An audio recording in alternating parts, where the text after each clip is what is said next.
right, it looks like, am I live? Let's see.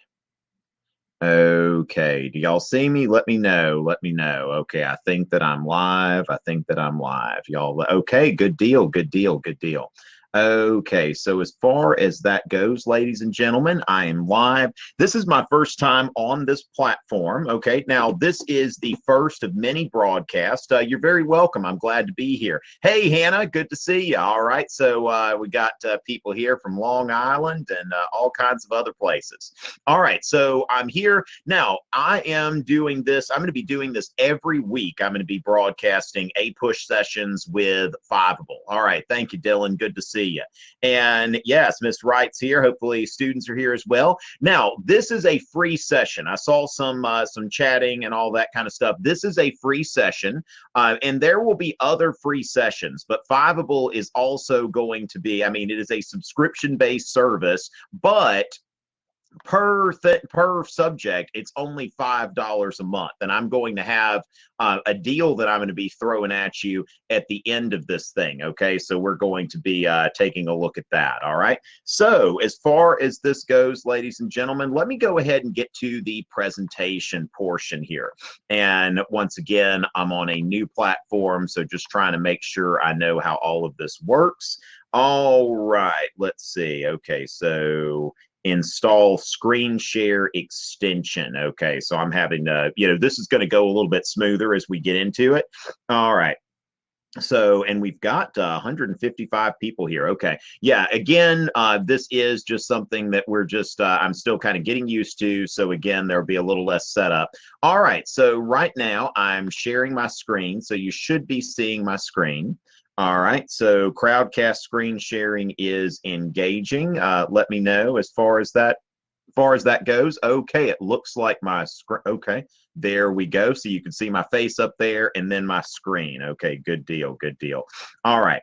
So what we've got here and what I want to bring to your attention is we're really starting the course, okay? And I want to make sure that people understand, what is it about APUS history and what is it about doing history at a level that's beyond just some kind of rote memory, okay? Which I don't think that my friend Vanessa is taking APUSH this year, but she told me that, in her U.S. history class, she got to learn what a bad guy Columbus was. And the thing is that as an APUS history teacher, or really just a teacher in general, it's not really my place to tell you, okay, Columbus was like a good guy or a bad guy, but to throw some things in front of you and let you kind of come up with this, this idea for yourself. Now, of course, we have, Columbus is somebody who's important. The Columbian Exchange is one of your key concepts for APUS history, which we'll talk about briefly in this chat. Again, so I'm going to go into the presentation portion, and then I'm going to answer some questions. I believe that this platform has some kind of parking lot where you can ask a question, and I can get to it later. Okay, so every once in a while, I'll be checking for questions, and we'll be doing that. But Columbus is a controversial figure. We have a day named after him. Now, it's one of those days, stay hydrated, kids. One of those days when a lot of people don't really know even when it is. People are like, what, October, when is that? And so the thing is, when is Columbus Day? And why Columbus Day? And so remember that, first of all, history is written by the winner. And I think I may need to change this slide here. Let me go ahead and do full screen here. All right, so I think this guy killed somebody. I think somebody told me one time when I was presenting this, they were like, yeah, that guy killed somebody. But anyway, history is written by the winner. And historiography is the study of the writing of history. And why historiography is important is when we're thinking about, let's see, let me make sure everything's okay, excellent. Okay, so Amanda's texting me, letting me know how to answer questions when we get to that part. So historiography is the study of like the writing of history. When we get past like what happened, this happened, that happened, all of that kind of stuff. So the writing of history. And so you go back to 1893 to the World Expo. Okay, so America is basically showing that we have arrived. All right, so 1893, think about this. 30 years earlier, the United States was a bunch of farmers killing each other. I mean, and so now the United States is like, look, we have invented all kinds of cool stuff. We are on our way to becoming the greatest industrial nation in the world, and we want everybody to see it. So the World Expo is here in the United States in what had been a complete backwater. So they're trying to have this thing in Chicago, and they're thinking, how do we market this? Okay, so, you know, just like what we're doing here with Fiveable, you know, everything is about marketing and thinking, okay, what does Fiveable offer you? Why should people come from Europe to Chicago and see this World Expo? So now, first of all, electric lights. Okay, it's like, wow. I mean, just all of these light bulbs and light bulbs and light bulbs. And these people were impressed. This was new technology for them. And so this is so cool. And then the first Ferris wheel. All right. Now, of course, Chicago still has like a really amazing Ferris wheel at the Navy Pier. So, you know, but the first Ferris wheel was in Chicago at this Columbian Exposition, where you could go up and you could see things. And it's like, okay, that may be worth taking a boat from Europe to the United States. So what should we call it? How do we market this? And so they decide that we're going to call it the Columbian Exposition. Now, why are we going to call it that? This has nothing to do with Columbus. But remember that 1492, 1893, 1892 is when they're marketing it. And so the thing is, let's just call it the Columbian Exposition. Why not? And so how did Columbus Day come about? Because at the time of the Columbian Exposition, there was still no Columbus Day. And so where does that come from? And so the Knights of Columbus, I was doing a little stream earlier, and there's one of those YouTube trolls that was talking about, you know, the Jesuits and the Knights of Columbus and Freemasonry, and why are they named after the Knights of why are they named after Columbus? Da da da da da. Now, I don't know if that person has come in to troll the Fiveable chat, but the Knights of Columbus, they are a Catholic fraternal service organization. Now, of course, one of the themes in this course, you know, in the live stream earlier on YouTube, somebody asked about the Glorious Revolution of 1688. And, you know, the United States has a very strong tradition of Protestantism and anti-Catholic bigotry. You know, Catholics make up today the largest single religious group in the United States, which is about a quarter of Americans identify as Catholic, but about, you know, a slim majority of Americans identify as Protestant or some type of, you know, non-Catholic Christianity. And so when Catholics got here, when the Irish got here in the 1840s, and then later on when the Italians got here at the turn of the 20th century, they weren't treated like Americans. Now, one bit of Catholic trivia is that devout Catholics aren't supposed to join the Freemasons. And so, you know, this is one of those things that accomplishes some of those goals of, like, you know, Freemasonry as far as the fraternity, the service, and all of that kind of stuff. But, you know, don't tell somebody that they're in the, you know, it's in the Knights of Columbus that, oh, that's kind of like Freemasonry, because they're probably not going to respond like incredibly well to that. But the Knights of Columbus, and why are they called the Knights of Columbus? Why is this American Catholic organization identifying itself with Columbus? So we see over and over again that the name of Columbus is being appropriated for certain purposes. And this is what happens with history all the time. So, you know, don't take somebody's word for it, you know, whether, you know, what this person's legacy was, that person's legacy. Look at the evidence, see for yourself. Now, so Italian immigrants circa 1900, the turn of the 20th century, this is the time of the new immigrants, okay? If your ancestors were, you know, Italian, Greek, Russian, Jewish, you know, this is when your ancestors were coming in. This is a wave of immigrants from Southern and Eastern Europe that tended to not come from Protestant backgrounds. And before this, the United States was overwhelmingly Protestant and overwhelmingly descended from Northern and Western European countries, you know, such as Germany,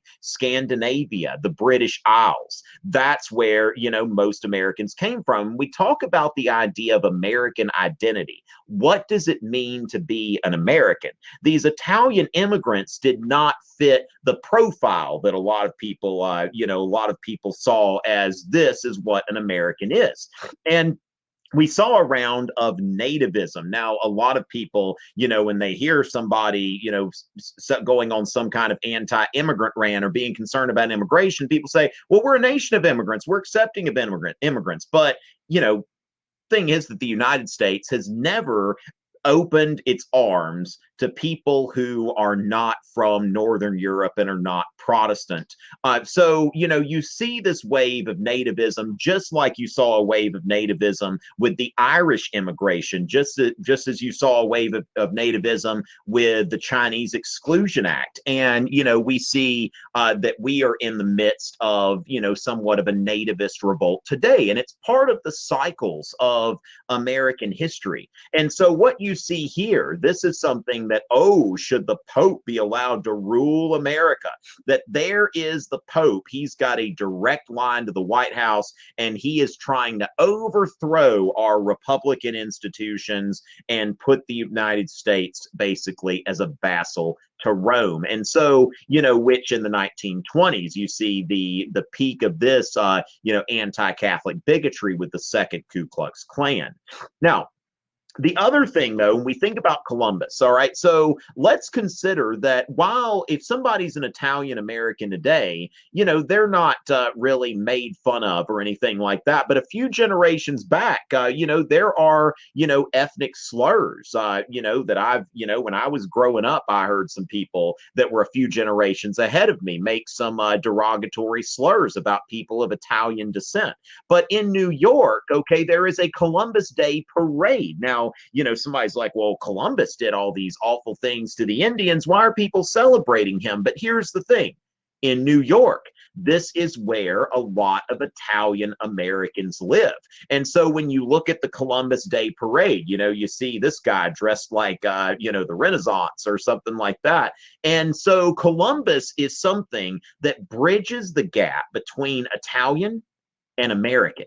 And so these people that were coming ashore, they were coming to the United States, and they're told, you're not American. And they're thinking, you know what? It was one of our people that discovered America. Who are you to tell me that I'm not an American? And so you see these very grandiose monuments to Columbus in New York. And, some people, Columbus was a bad person, da da da da da. But this is how people were saying, look, we are Americans too. And Columbus, therefore, becomes a part of their American identity. But then again, how does it become Columbus Day? Well, that is thanks to FDR. Franklin D. Roosevelt proclaimed Columbus Day in 1934. And of course, we're coming out of the 1920s and the heyday of the second Ku Klux Klan, where, Italian Americans have been treated like, well, you are not part of this country. And, of course, at this time, immigrant groups, tended to vote Democratic. Now, an Italian American would be more likely today to vote Republican than Democratic, not necessarily overwhelmingly, but, would be more likely. But at that time, Italian Americans voted heavily Democratic, and they were part of the New Deal coalition. Now, the New Deal coalition is what FDR did to break up what had really been decades of Republican dominance of the presidency. And so the New Deal coalition consisted of urban machines, which were made up of ethnic minorities, heavily Catholic and Jewish, and labor unions as well. Okay, so he's got these urban machines and also white Southerners. Okay, it's like, today, if we think about the way that the coalitions are, it's a lot different. There's been a lot of political realignment. But if you imagine these large cities voting one way and white Southerners voting the same way, that is a very powerful political coalition. And so when FDR is elected president, he proclaims Columbus Day. And pretty much this holiday goes back to the contributions of immigrants and, FDR saying, hey, thanks for your vote. This is something that I want to show that you are an American as well. Now, where does FDR come from? He came from New York. And before he was president, he was governor of New York, which put him in touch with the Italian American community. And so what you see, and this is what you see all the time, and the thing is, beware of anybody who tries to tell you that a historical question has been settled, okay? Because there has been a great deal of revisionism. Now, revisionism is a lot of times a term that people throw around, just, oh, that's revisionist, da da da da da. And the thing is, though, history is always a work in progress. It's never finished. And, there is an arrogance that some people have sometimes when they say, oh, yeah, well, this is the prevailing interpretation, and most professional historians say this. And it's like, well, they haven't always said that. History has been revised, and it will be revised again. And so note that interpretations of history change over time. And that's something that you'll, be learning about in your APUSH class this year. How has this changed as far as the way we look at this? So progress, here's progress the way we used to see it back in 1872. Now go ahead and commit this painting to memory because you're going to see it again. And there was one time, and the student really shouldn't have told me this, and I was like, hey, be quiet, I don't want to hear it, that a student said, hey, Mr. Ritchie, your painting was on the exam. And I was like, it's not my painting. Okay. I don't want to necessarily be associated with this painting, but yeah, you mean the painting that I showed you like 15 times throughout the year? And yes. Okay. Because this is an important painting, because in 1872, John Gast painted American Progress. Now, of course, today, if John Gast painted this, people would criticize this as, racist, ethnocentric, all of that kind of stuff, because you see here on one side, you see the light, and, you see ships, farms, telegraph cables, choo-choo trains. And then you see the darkness, okay? And you see as white America is moving out into the darkness, she's bringing a school book with her. And then you see this idea that this is going to have to yield to this. And this is a natural consequence and something that really isn't worth, us shedding a lot of tears over, because, it's just something that has to happen, that this has to go away. Now, today, we have to grapple with the legacy of, what really, I don't think it's a stretch to call it a Native American genocide in the West in the late 19th century. And so, and of course, whether you want to apply that label or not is up to you. Now, so was Columbus a visionary? When we see presidential proclamations, even from the Obama administration, when, it's like Columbus, a man of vision, somebody, and really America is about people of visions. It's about ingenuity. But at the same time, is he a villain? Is this somebody that should be celebrated? You see here where it's like, whoa, there are a lot of different, different crimes that he's being indicted for.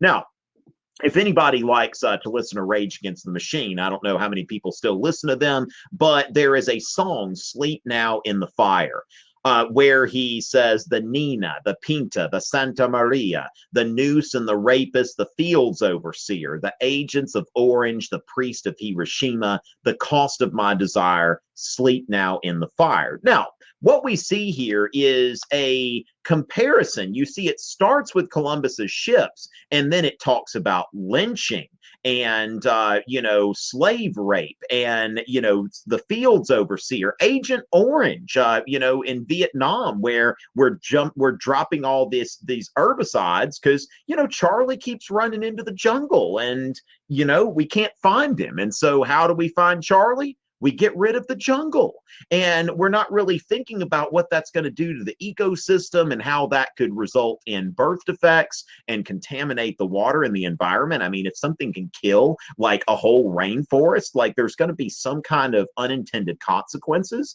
And then also Hiroshima, the atomic bombs dropped on Hiroshima and Nagasaki. And that's another thing. People have differing opinions as far as, was that something that was necessary to do? Is it something that, we should be sorry for? But you see here where Zach De La Rocha has made all of these historical judgments, okay? And this is what you're going to encounter a lot of in this course, that, what we see is Columbus is evil.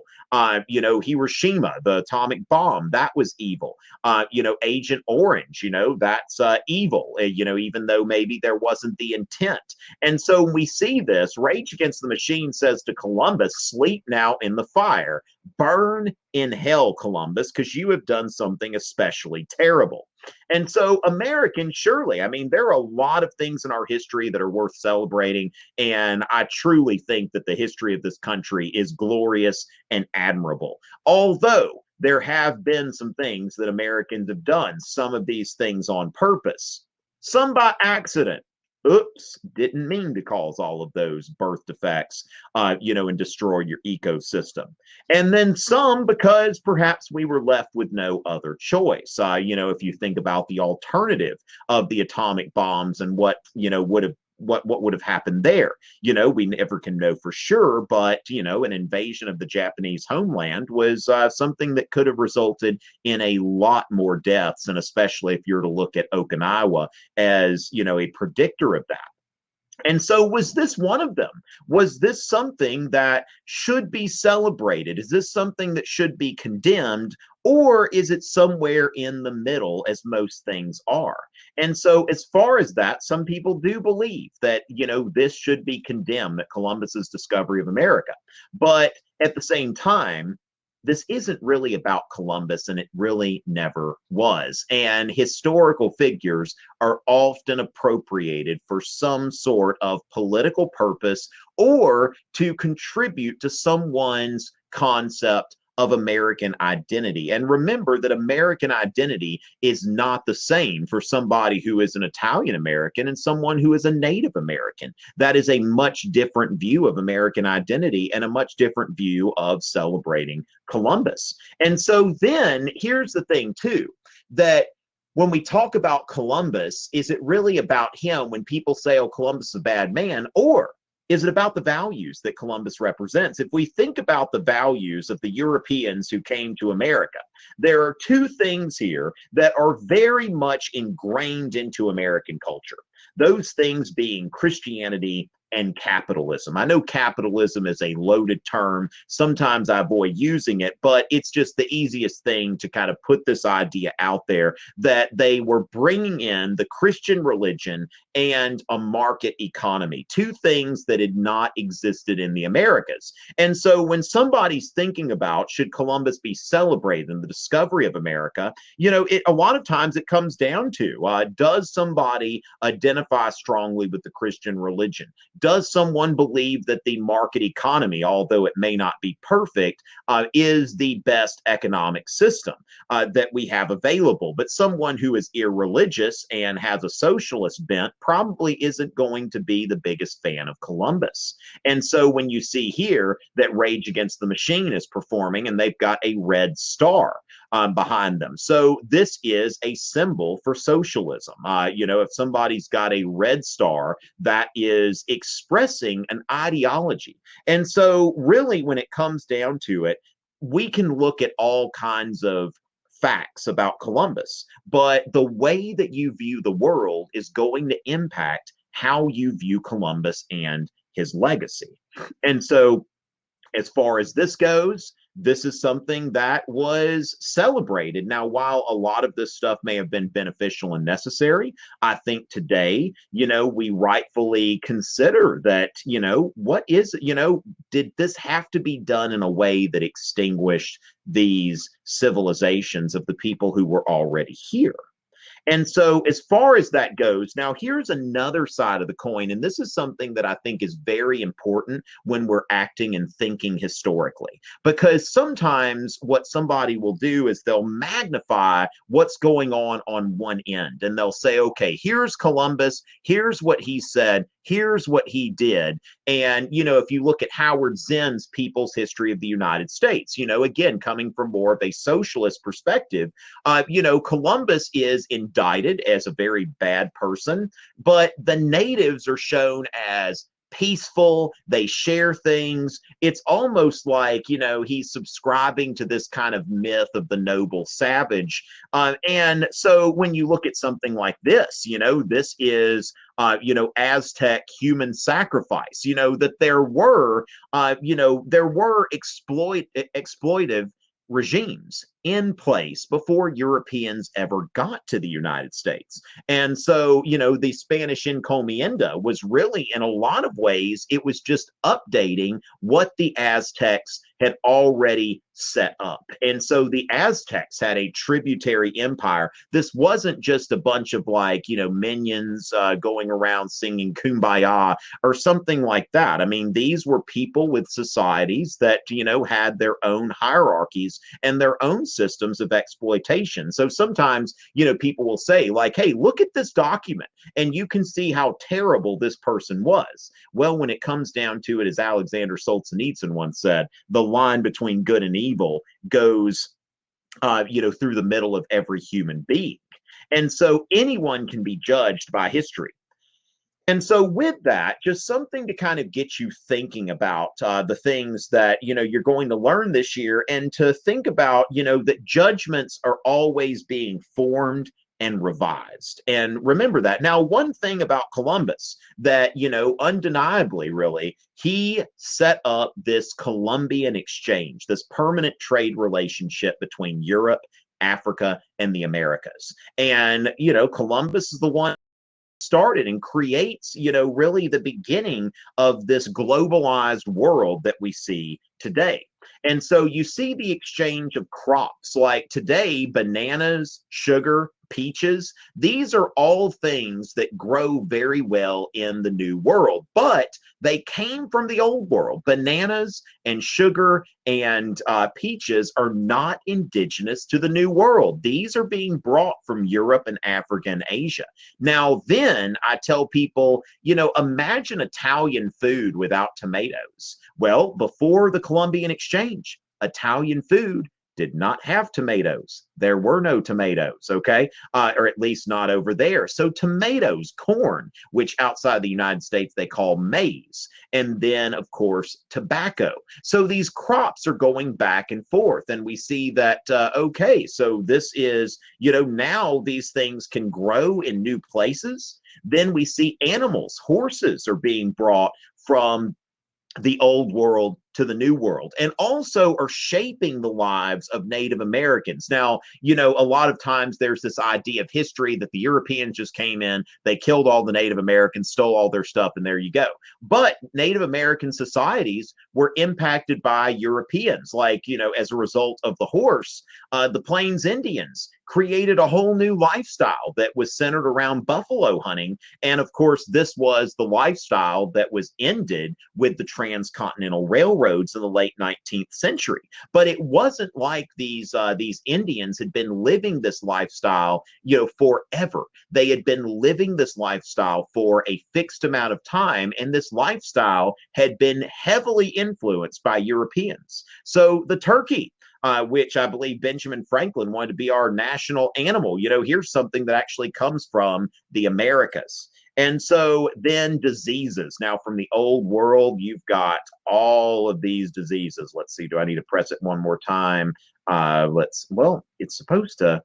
Okay, well, just take my word for it. There are a bunch of diseases that should be coming through, but okay.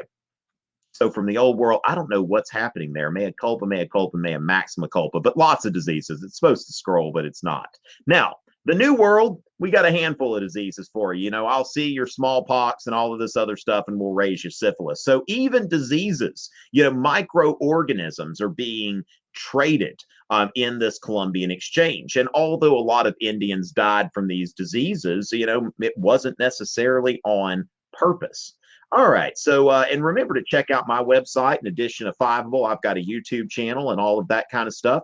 And let me go ahead and see if anybody has any questions or wants to chat. Let's see. We're going to go ahead and turn off the screen sharing. All right. San Diego. All right. So let's go ahead and let me see if I'm able to. Okay. So I've got some unanswered questions here. Let me see. As far as that goes, we're going to start. Yeah, so basically these last typically close to an hour. So we've got that. Oh, y'all can vote. Okay, this looks really good. What you can do here is you can upvote questions. Okay, so I've answered that question and we're done answering. How long's the review sessions? They'll typically last between 45 minutes and an hour. So, well, I talk about the colonies and the differences between the English, the French, and the Spanish. Okay, now I've already done that to an extent on my YouTube channel. If you go to youtube.com/Tom Ritchie, you'll be able to see the different videos I have on Spanish, French, Dutch, and English settlement. Okay, but I certainly can talk about that. For a bit. And I believe that I've already talked about the effects of Columbus on native populations, but also remember the effects like, the introduction of the horse, that it's not always just a cut and dry kind of thing there. All right, so we want to talk about now, as far as that goes, the New England, Middle, Chesapeake, Southern colonies, we're going to talk about that probably next week. Okay, so we're not going to quite get to the English colonies in this setup. Okay, so hit okay, got it. All right, so as far as that goes, how amazing is Miss Finley? I would say very amazing. That would be my take on that. Okay. So again, ladies and gentlemen, as far as the New England, Middle, and Southern colonies, that's going to be on another session. More than likely, I think that's next week's session. So go ahead and tune into that. And yes, this is every week. Now, remember that, we're going to be, this is a subscription-based service, and you can see how you can ask different questions and that sort of thing. So that's something that I think that, would be a great investment for you. Only $5 a month per subject or $15 a month for as many subjects as you want. So as far as that goes, Madison, come back next week, and we will definitely talk about the different colonies there.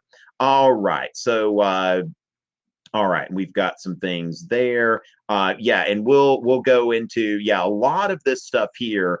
We've got now. Oh, okay, Miss Lennox is here. Very, very awesome. All right, so and okay, so people can answer these questions even before I get to them.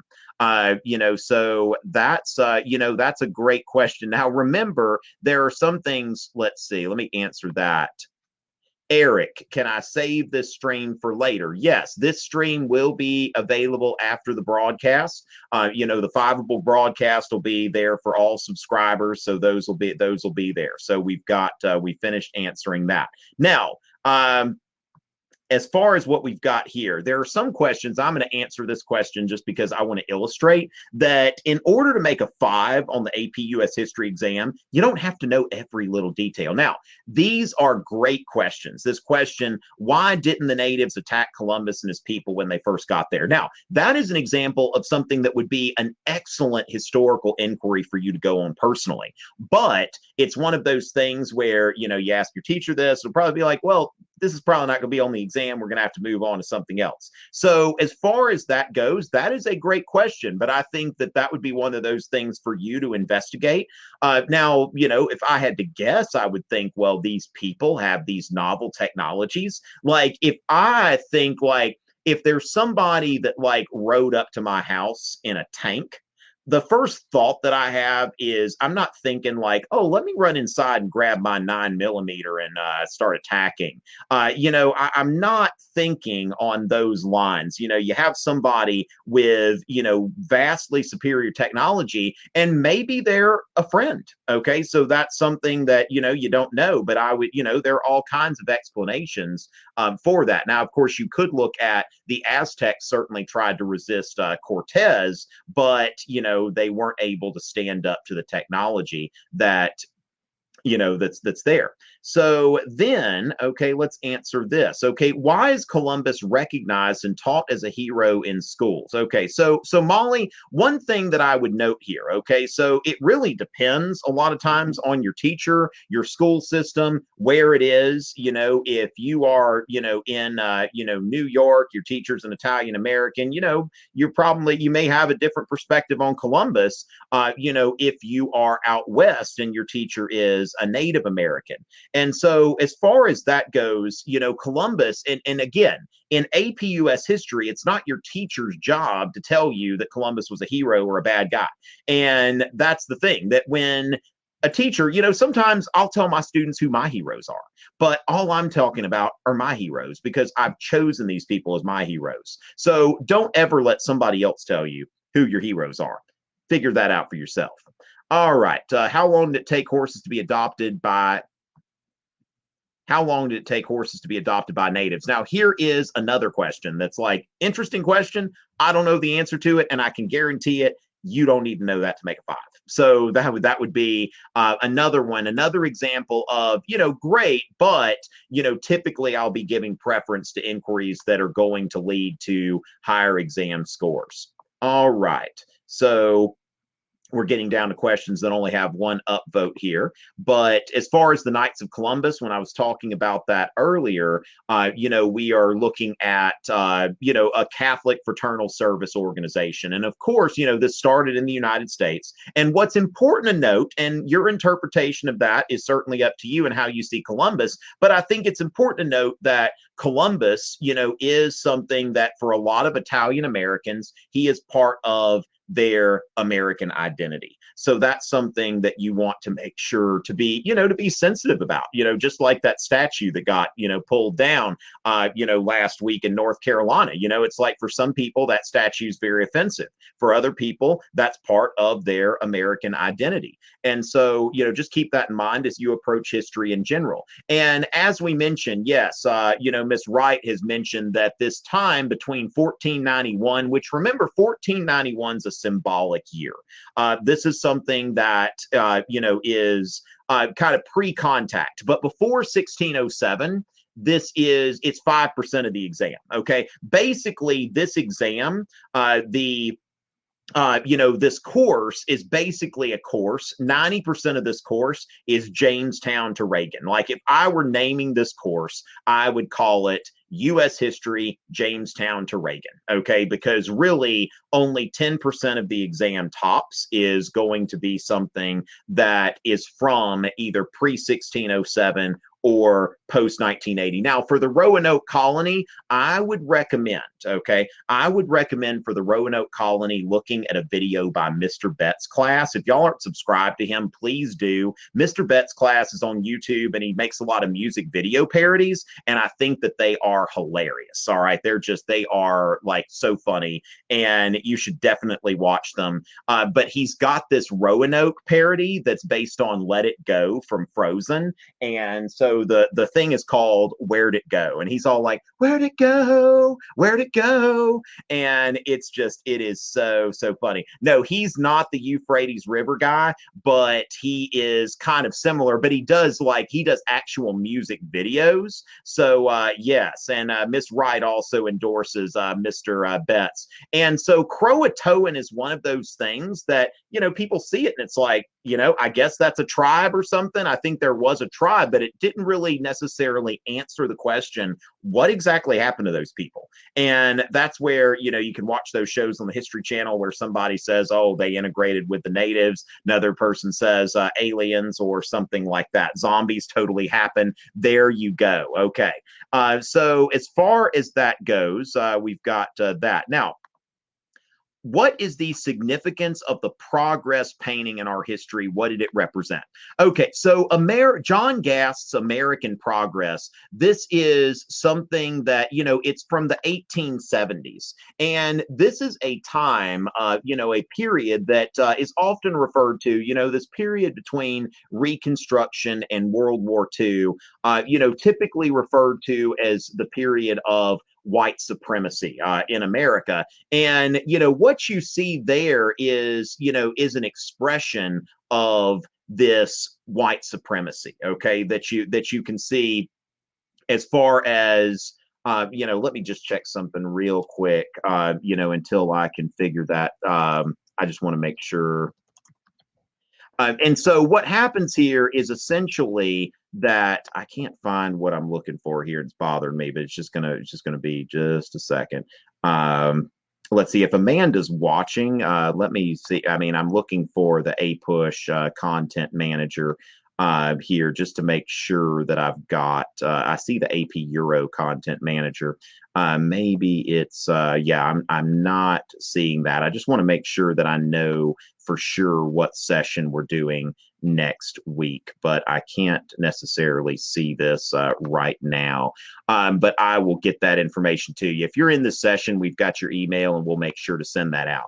Okay, but getting back to what I was talking about. Okay, so American Progress, it's just showing this value that basically there's not any remorse over it. You know, it's just this is happening. Okay, that this is what progress is. And there is the lady in the middle with the school book, and she's representing, you know, this is, you know, progress equals, you know, white America.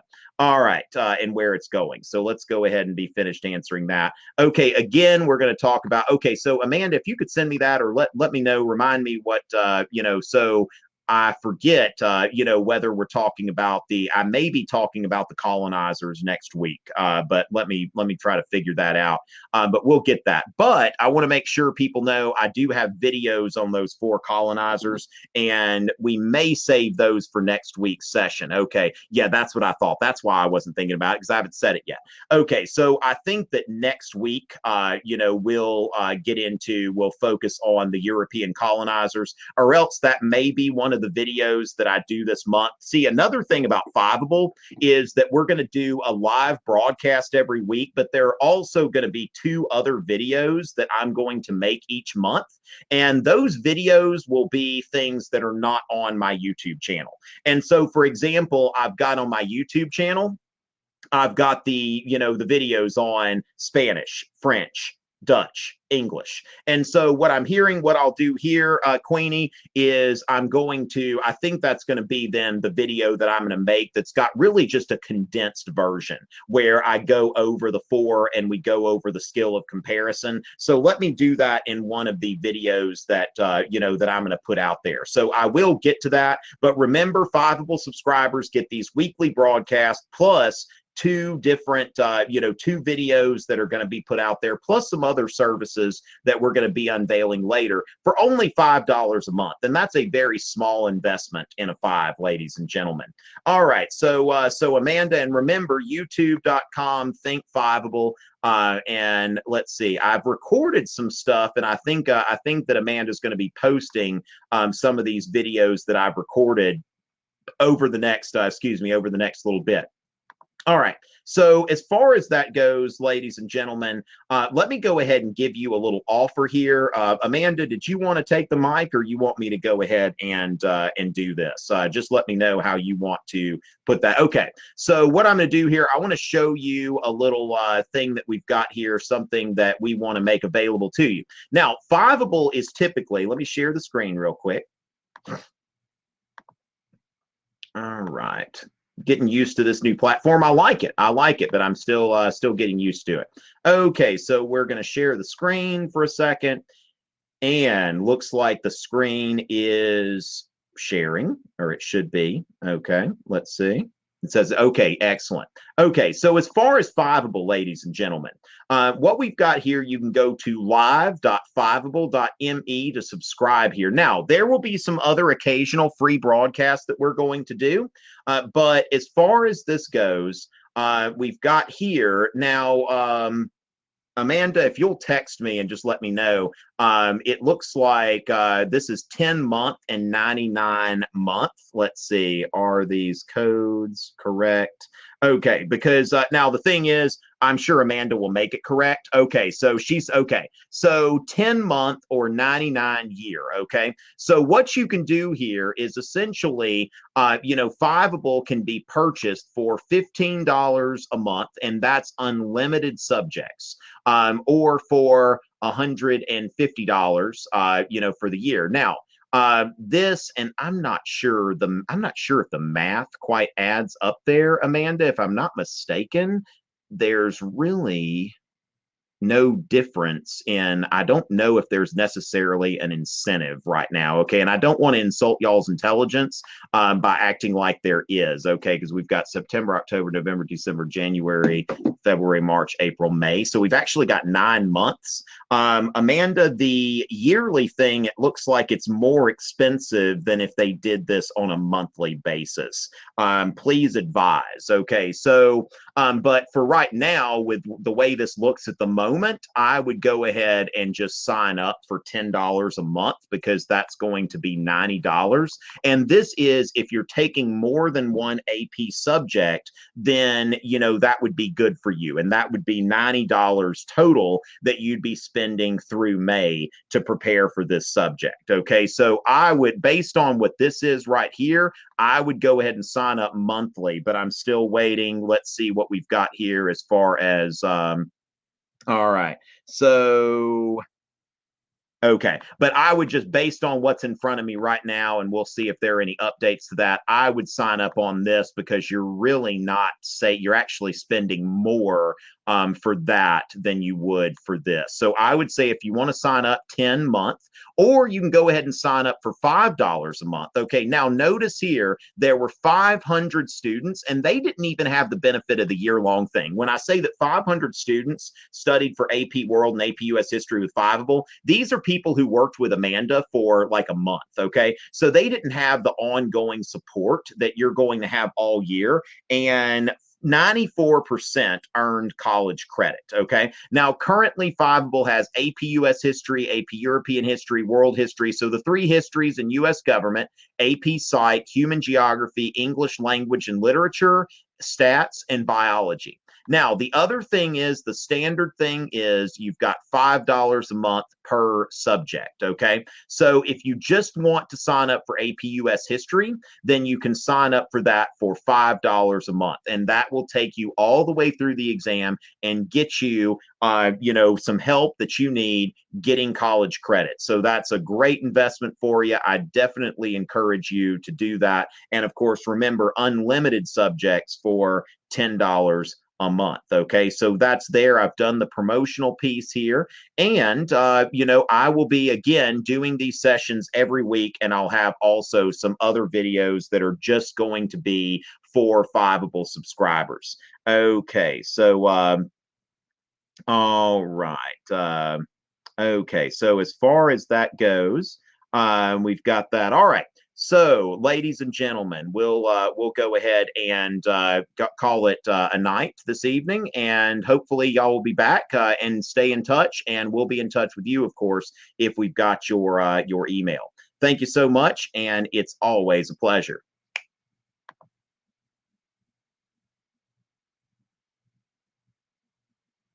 No.